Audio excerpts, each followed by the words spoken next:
Bismillahirrahmanirrahim. Assalamualaikum warahmatullahi wabarakatuh. Innal hamdalillah nahmaduhu wa nasta'inuhu wa nastaghfiruh wa na'udzu billahi min syururi anfusina wa min sayyiati a'malina. May yahdihillahu fala mudhillalah wa may yudhlil fala hadiyalah. Asyhadu alla ilaha illallah wahdahu la syarikalah wa asyhadu anna Muhammadan abduhu wa rasuluhu la nabiyya ba'da. Rabbi shrahli sadri wa yassirli amri wahlul 'uqdatam min lisani yafqahu qawli. Wa sallallahu ala sayyidina Muhammad wa ala alihi wa sahbihi wasallam. Alhamdulillah, seluruh santri-santri yang Ustadz banggakan, semoga santri-santri Ustadz selalu senantiasa diberikan kekuatan iman oleh Allah Subhanahu wa taala, dan semoga santri-santri di rumah tetap menjaga kesehatan. Nah, anak-anakku, hari ini Ustadz akan memberikan kisah untuk anak-anak adalah kisah-kisah khusus. Kisah-kisah khusus. Kenapa khusus? Karena kisah yang akan Ustadz Rizky sampaikan adalah kisah dari Nabi Muhammad Sallallahu Alaihi Wasallam. Nah, kisah-kisah ini ada dalam sebuah kitab. Kitabnya judulnya Kisah-kisah Nubuat dari Nabi Sallallahu Alaihi Wasallam. Nah, jadi kisah ini adalah kumpulan kisah-kisah sahih anak-anakku. Nah, besok kalau kalian sudah besar, sudah bisa membaca, kalian boleh membaca sendiri ya. Nah, supaya apa? Supaya kita bisa mengenal kisah-kisah pada zaman dahulu. Dan kisah ini benar-benar terjadi, bukan kisah bohong, tapi kisah yang benar-benar terjadi. Nah, apa manfaat dari belajar kisah anak-anakku? Manfaatnya adalah supaya kita bisa mengambil hikmah. Ingat nasihat-nasihat dari orang tua kita. Kalau kita ingin menjadi orang yang hebat, kita harus mengenal kisah-kisah pada zaman dahulu. Kalau kita ingin jadi orang yang besar, kita harus mengenal sejarah. Nah, itulah pentingnya kita mengenal kisah-kisah pada zaman dahulu supaya kita bisa mengambil hikmah ya. Nah, anak-anakku, sebelum kita mulai berkisah pada kesempatan kali ini, marilah kita persiapkan diri kita dengan sebaik mungkin. Yang belum berwudu bisa berwudu dulu supaya badan kita suci, supaya hati kita bersih. Sudah? Ya. Boleh di-pause dulu videonya kalau ingin persiapan ya. Dibiasakan ya. Besok kalau sebelum berkisah berwudu terlebih dahulu. Nah, setelah itu duduk yang rapi, fokus. Kalau ada yang masih bermain ya, mainannya disingkirkan dulu. Fokus mendengarkan kisah dari Ustadz Rizky. Ya, baik. Siap. Kita mulai kisah kita. Baik. Kita mulai dengan membaca bacaan basmalah bersama-sama. Bismillahirrahmanirrahim. Selanjutnya kita berikan sholawat kepada Nabi kita. Adab dalam belajar kan begitu ya, memberikan sholawat pada Nabi supaya kita besok dapat syafaat ketika di surga ya. Ya, yuk kita berikan sholawat pada Nabi kita bareng-bareng. Sholawat Nabi. Allahumma sholli ala Muhammad wa ala ali Muhammad kama shollaita ala Ibrahim wa ala ali Ibrahim innaka hamidum majid wa barik ala Muhammad wa ala ali Muhammad kama barakta ala Ibrahim wa ala ali Ibrahim innaka hamidum majid. Baik anak-anakku, kita mulai ya. Kisah yang pertama, kisah tentang Nabi Adam ketika menjawab pertanyaan Jibril. Kalau dalam kitab judulnya adalah kisah lupanya Nabi Adam. Nabi Adam bisa lupa? Bisa. Nah, ceritanya begini anak-anakku. Dulu ketika Nabi Adam diciptakan oleh Allah Subhanahu wa taala ya, Lalu Allah Subhanahu wa taala memberikan ruh, memberikan nyawa sehingga Nabi Adam bisa bergerak, bisa berbicara. Waktu itu Allah Subhanahu wa taala memberikan pilihan kepada Nabi Adam.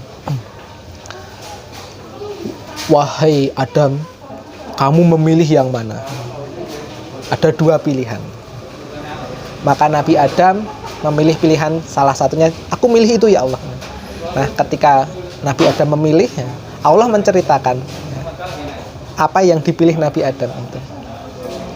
Maka waktu itu ketika pilihan itu diceritakan oleh Allah, Nabi Adam, wahai Adam, lihatlah, besok kamu akan punya anak keturunan yang banyak.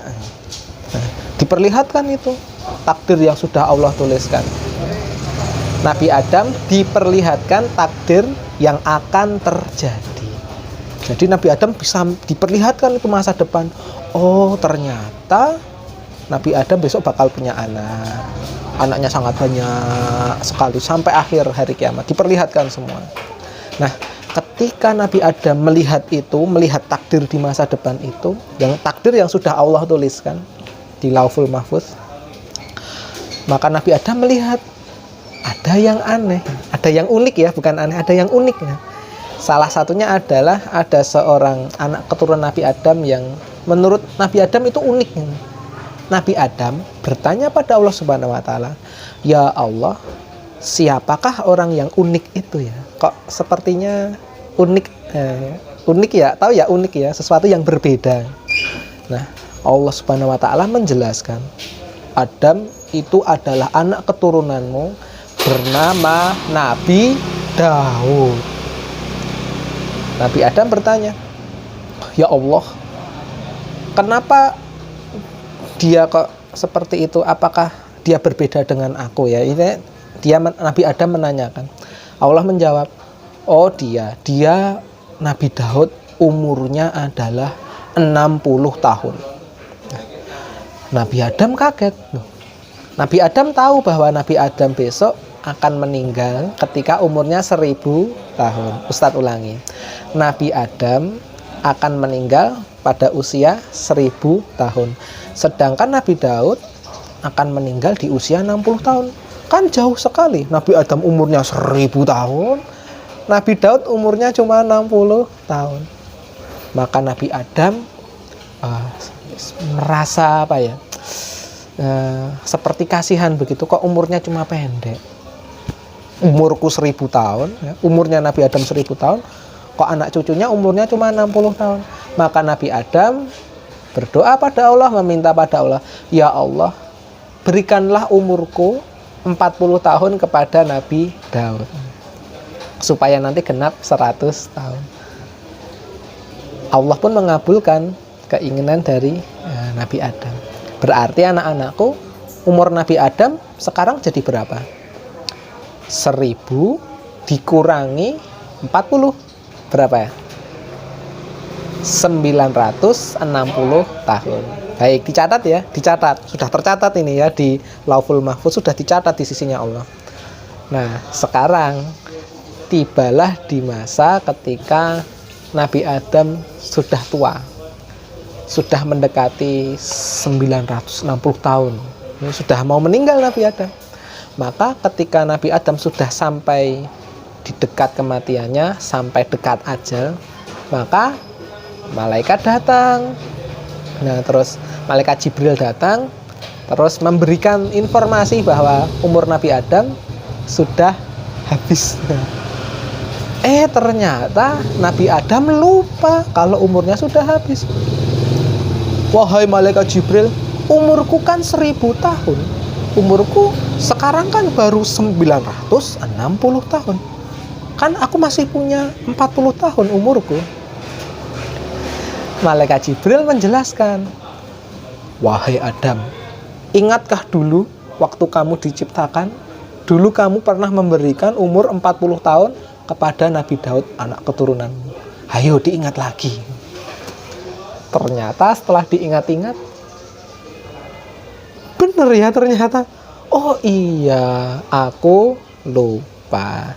Nah, anak-anakku, kisahnya berhenti sampai di sini. Nah, ada hikmah yang luar biasa yang bisa kita ambil. Nah, ini hikmah yang pertama ya. Hikmah yang pertama bahwa manusia itu bisa lupa. Manusiawi, bisa lupa. Jadi lupa itu manusiawi anak-anakku. Tapi bukan berarti kita terus menyerah, bukan. Maka dari itu kita masuk ke hikmah yang kedua. Hikmah pertama adalah manusia itu bisa lupa. Itulah kenapa kita harus senantiasa berdoa pada Allah Subhanahu wa taala supaya kita diingatkan oleh Allah Subhanahu wa taala, ya. Nah, hikmah yang kedua adalah hikmah pertama Nabi Adam lupa. Hikmah yang kedua adalah Nabi Adam bisa berhitung. Bener nggak? Bener kan? Nabi Adam bisa berhitung. Nabi Adam bisa berhitung bahwa 1000 tahun dikurangi 40 tahun sama dengan 960 tahun. Nah, anak-anakku, manusia pertama di muka bumi yaitu Nabi Adam alaihissalam ternyata bisa berhitung. Nah, anak-anakku, apakah anak-anakku bisa berhitung? Sudah bisa berhitung? Ayo, coba nih dites ya. 1 ditambah 1 berapa? 2. Ya, mudah ya. 5 ditambah 5 10. Oh, sudah pintar berarti. Lebih sulit lagi. 10 ditambah 17 27. Nanti bisa lebih sulit lagi ya. 100 ditambah 200. Nah, 300. Nah, dan seterusnya. Berarti Nabi Adam sudah bisa berhitung. Pintar kan? Nah, maka dari itu anak-anakku, seluruh santri-santri jangan sampai kalah sama Nabi Adam. Nabi Adam bisa berhitung loh, ya. Nah, itu adalah hikmah yang kedua. Nabi Adam bisa berhitung. Sekarang nih hikmah yang ketiga. Hikmah ketiga adalah pentingnya mencatat. Ingat tadi di hikmah yang pertama, Nabi Adam lupa. Ternyata Malaikat Jibril punya catatannya karena dulu pernah dicatat. Ya. Pentingnya mencatat supaya kita tidak mudah lupa. Ingat nasihat dari ulama zaman terdahulu. Ya. Bahwa salah satu cara untuk mengikat ilmu adalah dengan cara mencatat. Misalkan saja anak-anakku ya, misal itu contoh, bukan contoh, misal itu perumpamaan. Misalkan anak-anakku ingin menangkap kambing kan ada caranya ya, ditali. Kalau anak-anakku ingin dulu waktu korban itu kan ya, kalau kita ingin menangkap kambing kan kita pakai tali biar tidak lepas ya. Maka ketika belajar juga seperti itu. Kalau kita ingin mencari ilmu, harus ditali ilmunya. Nah, bagaimana cara menali ilmu supaya ilmunya tidak lepas?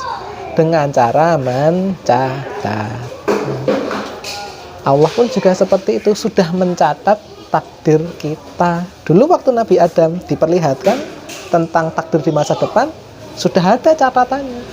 Maka dari itu Nabi Adam ketika lupa lalu diingatkan dengan catatan yang dulu sudah dicatat. Nah, Nabi Adam sekarang ingat. Nah, itulah pentingnya mencatat. Jadi kalau anak-anak ya ada tugas mencatat, langsung ingat kisah ini. Aku semangat mencatat ya supaya tidak lupa. Begitu ya anak-anakku, kisah kita sampai di sini. Kita lanjutkan di pertemuan selanjutnya kisah yang nomor 2 untuk besok. Ya, kita tutup kisah kita hari ini dengan hamdalah, istighfar dan kafaratul majelis. Alhamdulillahirabbil alamin. Astaghfirullah wa atubu ilaih. Astaghfirullah wa atubu ilaih. Astaghfirullah wa atubu ilaih. Subhanakallahumma wa bihamdika asyhadu alla ilaha illa anta astaghfiruka wa atubu ilaih. Assalamualaikum warahmatullahi wabarakatuh.